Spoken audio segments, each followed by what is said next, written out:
Successful people look at other successful people as a means to motivate themselves. They see other successful people as models to learn from. They say to themselves, if they can do it, I can do it. As I mentioned earlier, modeling is one of the primary ways that people learn. Rich people are grateful that others have succeeded before them so that they now have a blueprint to follow that will make it easier to attain their own success. Why reinvent the wheel? There are proven methods for success that work for virtually everyone who obliges them. Consequently, the fastest and easiest way to create wealth is to learn exactly how rich people who are masters of money play the game. The goal is to simply model their inner and outer strategies. It just makes sense. If you take the exact same actions and have the exact same mindset, chances are good you will get the exact same results. That's what I did, and that's what this entire book is about. Contrary to the rich, when poor people hear about other people's success, they often judge them, criticize them, mock them, and try to pull them down to their own level. How many of you know people like this? How many of you know family members like this? The question is, how can you possibly learn from or be inspired by someone you put down? Whenever I'm introduced to an extremely rich person, I create a way to get together with them. I want to talk to them, learn how they think, exchange contacts, and if we have other things in common, possibly become personal friends with them. By the way, if you think I'm wrong for preferring to be friends with rich people, perhaps you'd rather I pick friends who are broke? I don't think so. As I've mentioned before, energy is contagious, and I have no interest in subjecting myself to theirs. I was recently doing a radio interview, and a woman called in with an excellent question. What do I do if I'm positive and want to grow up, but my husband is a downer? Do I leave him? Do I try and get him to change? What? I hear this question at least 100 times a week when I'm teaching our courses. Almost everyone asks the same question. What if the people I'm closest to aren't into personal growth and even put me down for it? Here's the answer I gave the woman on the call, what I tell people at our courses, and what I'm suggesting to you. First, don't bother trying to get negative people to change or come to the course. That's not your job. Your job is to use what you've learned to better yourself and your life. Be the model. Be successful. Be happy. Then maybe, and I stress maybe, they'll see the light in you and want some of it. Again, energy is contagious. Darkness dissipates in light. People actually have to work hard to stay dark when light is all around them. Your job is simply to be the best you can be. If they choose to ask your secret, tell them. Second, keep in mind another principle that we feature in our wizard training, which is a course about manifesting what you want while staying calm, centered, and peaceful. It states, everything happens for a reason, and that reason is there to assist me. Yes, it's much more difficult to be positive and conscious around people and circumstances that are negative, but that's your test. Just as steel is hardened in the fire, if you can remain true to your values while others around you are full of doubt and even condemnation, you'll grow faster and stronger. Also remember that nothing has meaning except for the meaning we give it. Recall in part 1 of this book, we discuss how we usually end up identifying with or rebelling against one or both of our parents, depending on how we frame their actions. From now on, I want you to practice reframing other people's negativity as a reminder of how not to be. The more negative they are, the more reminders you have about how ugly that way of being really is. I'm not suggesting you tell them this, just do it without condemning them for how they are. For if you do begin to judge, criticize, and put them down for who they are and what they do, then you are no better than them. Worse comes to worst. If you just can't handle their non-supportive energy anymore, if it's bringing you down to a point where you're not able to grow, you may have to make some courageous decisions about who you are and how you want to live the rest of your life. I'm not suggesting you do anything rash, but I, for one, would never live with a person who is negative and poo-pooed my desire to learn and grow, be it personally, spiritually, or financially. I wouldn't do that to myself because I respect myself and my life, and I deserve to be as happy and successful as possible. The way I figured it, There are over 6.3 billion people in the world, and there's no way I'm going to saddle myself with the downer. Either they move up or I move on. Again, energy is contagious. Either you affect people or infect people. The same holds true the opposite way around. Either people affect or infect you. Let me ask you a question. Would you hug and hold a person you knew who had a severe case of the measles? Most people would say, no way, I don't want to catch the measles. Well, I believe negative thinking is like having measles of the mind. Instead of itching, you get bitching. Instead of scratching, you get bashing. Instead of irritation, you get frustration. Now, do you really want to be close to people like that? I'm sure you've heard the saying, birds of a feather flock together. Did you know that most people earn within 20% of the average income of their closest friends? That's why you'd better watch whom you associate with and choose whom you spend your time with carefully. From my experience, rich people don't just join the country club to play golf. They join to connect with other rich and successful people. There's another saying that goes, it's not what you know, it's who you know. As far as I'm concerned, you can take that to the bank. In short, if you want to fly with the eagles, don't swim with the ducks. I make it a point to only associate with successful, positive people, and just as importantly, I disassociate from negative ones. I also make it a point to remove myself from toxic situations. I see no reason for infecting myself with poisonous energy. Among these, I would include arguing, gossiping, and backstabbing. I would also include watching mindless television unless you use it specifically as a relaxation strategy instead of your sole form of entertainment. When I watch TV, it's usually sports. First, because I enjoy seeing masters at anything at work, or in this case, play. And second, because I enjoy listening to the interviews after the games. I love listening to the mindset of champions. And to me, anyone who has made it as far as the big leagues in any sport is a champion.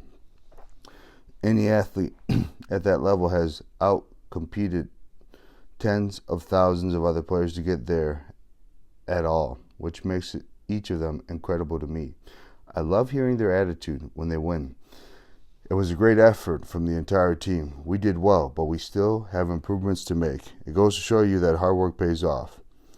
I also love listening to their attitude when they lose. It's only one game. We'll be back. We're just going to forget about this one and put our focus on the next game. We'll go back and talk about where we can do better and then do whatever it takes to win. During the 2004 Olympic Games, Perdita Felician, a Canadian and the reigning world champion in the 100-meter hurdles, was heavily favored to win the gold medal. In the final race, she hit the first hurdle and fell hard. She wasn't able to complete the race. Extremely upset, she had tears in her eyes and she lay there in bewilderment. She had prepared for the moment 6 hours a day, every day of the week, for the past 4 years. The next morning, I saw her news conference. I wish I had taped it. It was amazing to listen to her perspective. She said something to the effect of, I don't know why it happened, but it did, and I'm going to use it. I'm going to focus even more and work even harder for the next 4 years. Who knows what my path would have been had I won, but maybe it would have dulled my desire. I don't know, but I do know that now I'm hungrier than ever. I'll be back even stronger. As I heard her speak, all I could say was, wow. You can learn a lot from listening to champions. Rich people hang around with winners. Poor people hang around with losers. Why? It's a matter of comfort. Rich people are comfortable with other successful people. They feel fully worthy of being with them. Poor people are uncomfortable with highly successful people. They're either afraid they'll be rejected or feel as if they don't belong.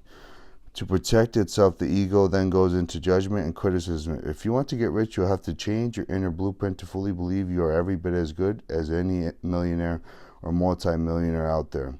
I'm shocked in my seminars when people come up to me and ask if they can touch me. They say, I've never touched a multi-millionaire before. I'm usually polite and smile, but in my mind I'm saying, get a freaking life. I'm no better or different from you, and unless you start to understand that, you'll stay broke forever. My friends, it's not about touching millionaires. It's about deciding that you're just as good and worthy as they are, and then acting like it. My best advice is this. If you really want to touch a millionaire, become one. I hope you get the point. Instead of mocking rich people, model them. Instead of shying away from rich people, get to know them. Instead of saying, wow, they're so special, say, if they can do it, I can do it. Eventually, if you want to touch a millionaire, you'll be able to touch yourself. Place your hand on your heart and say, I model rich and successful people. I associate with rich and successful people. If they can do it, I can do it. Touch your head and say, I have a millionaire mind. Peak Potentials Training, one of the companies licensed with my program, offers over a dozen different programs. During the initial seminar, using the Millionaire Mind Intensive, they briefly mention a few of our other courses, then offer the participants special at seminar tuition rates and bonuses. Most people are thrilled. They appreciate getting to hear what the other courses are about and to receive the special pricing. Some people, however, are not so thrilled. They resent any promotion regardless of how it might benefit them. If this sounds in any way like you, it's an important characteristic to notice about yourself. Resenting promotion is one of the greatest obstacles to success. People who have issues with selling and promotion are usually broke. It's obvious. How can you create a large income in your own business or as a representative of one if you aren't willing to let people know that you, your product, or your service exists?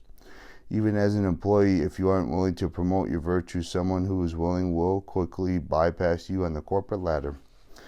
People have a problem with promotion or sales for several reasons. Chances are you might recognize one or more of the following. First, you may have had a bad experience in the past with people promoting to you inappropriately. Maybe you perceived they were doing the hard sell on you. Maybe they were bothering you at an inopportune time. Maybe they wouldn't take no for an answer. In any case, it's important to recognize that this experience is in the past and that holding on to it may not be serving you today. Second, you may have had a disempowering experience when you tried to sell something to someone and that person totally rejected you. In this instance, your distaste for promotion is merely a projection of your own fear of failure and rejection. Again, realize the past does not necessarily equal the future. Third, your issue might come from past parental programming. Many of us were told that it's impolite to toot your own horn. Well, that's great if you make a living as mismanners. But in the real world, when it comes to business and money, if you don't toot your horn, I guarantee nobody will. Rich people are willing to extol their values and value to anyone who will listen and hopefully do business with them as well. Finally, some people feel that promotion is beneath them. I call this the high and mighty syndrome, and otherwise known as the aren't I so special attitude. The feeling in this case is that if people want what you have, they should somehow find and come to you. People who have this belief are either broke or soon will be. That's for sure. They can hope that everyone's going to scour the land searching for them, but the truth is that the marketplace is crowded with products and services, and even though theirs may be the best, no one will ever know that because they're too snooty to tell anyone. You're probably familiar with the saying, build a better mousetrap and the world will beat a path to your door. Well, that's only true if you had 5 words, if they know about it. Rich people are almost always excellent promoters. They can and are willing to promote their products, their services, and their ideas with passion and enthusiasm. What's more, they're skilled at packaging their value in a way that's extremely attractive. If you think there's something wrong with that, then let's ban makeup for women, and while we're at it, we might as well get rid of suits for men. All that is nothing more than packaging. Robert Kiyosaki, best-selling author of Rich Dad, Poor Dad, a book I highly recommend, points out that every business, including writing books, depends on selling. He notes that he is recognized as a best-selling author, not a best-writing author. One pays a lot more than the other. Rich people are usually leaders, and all great leaders are great promoters. To be a leader, you must inherently have followers and supporters, which means that you have to be adept at selling, inspiring, and motivating people to buy into your vision. Even the President of the United States of America has to continuously sell his ideas to the people, to Congress, and even to his own party to have them implemented. And way before all of that takes place, if he doesn't sell himself in the first place, he'll never even get elected. In short, any leader who can't or won't promote will not be a leader for long, be it in politics, business, sports, or even as a parent. I'm harping on this because leaders earn a heck of a lot more than followers. The critical point here isn't whether you like to promote or not. It is why you're promoting. It boils down to your beliefs. Do you really believe in your value? Do you really believe in the product or service you're offering? Do you really believe that what you have will be benefit to whomever you're promoting it to? If you believe in your value, how could it possibly be appropriate to hide it from people who need it? Suppose you had a cure for arthritis and you met someone who was suffering and in pain with the disease. Would you hide it from him or her? Would you wait for that person to read your mind or guess that you have a product that could help? What would you think of someone who didn't offer suffering people the opportunity because they were too shy, too afraid, or too cool to promote? More often than not, people who have a problem with promotion don't fully believe in their product or don't fully believe in themselves. Consequently, it's difficult for them to imagine that other people believe so strongly in their value that they want to share with everyone who comes their way and in any way they can. If you believe that what you have to offer can truly assist people, it's your duty to let as many people as possible know about it. In this way, you not only help people, you get rich. Place your hand on your heart and say, I promote my value to others with passion and enthusiasm. Touch your head and say, I have a millionaire mind. As I said earlier, getting rich is not a stroll in the park. It is a journey that is full of twists, turns, detours, and obstacles. The road to wealth is fraught with traps and pitfalls, and that's precisely why most people don't take it. They don't want the hassles, the headaches, and the responsibilities. In short, they don't want the problems. Therein lies one of the biggest differences between rich people and poor people. Rich and successful people are bigger than their problems, while poor and unsuccessful people are smaller than their problems. Poor people will do almost anything to avoid problems. They see a challenge and they run. The irony is that in their quest to make sure they don't have problems, they have the biggest problem of all. They're broke and miserable. The secret to success, my friends, is not to try to avoid or get rid of or shrink from your problems. The secret is to grow yourself so that you are bigger than any problem.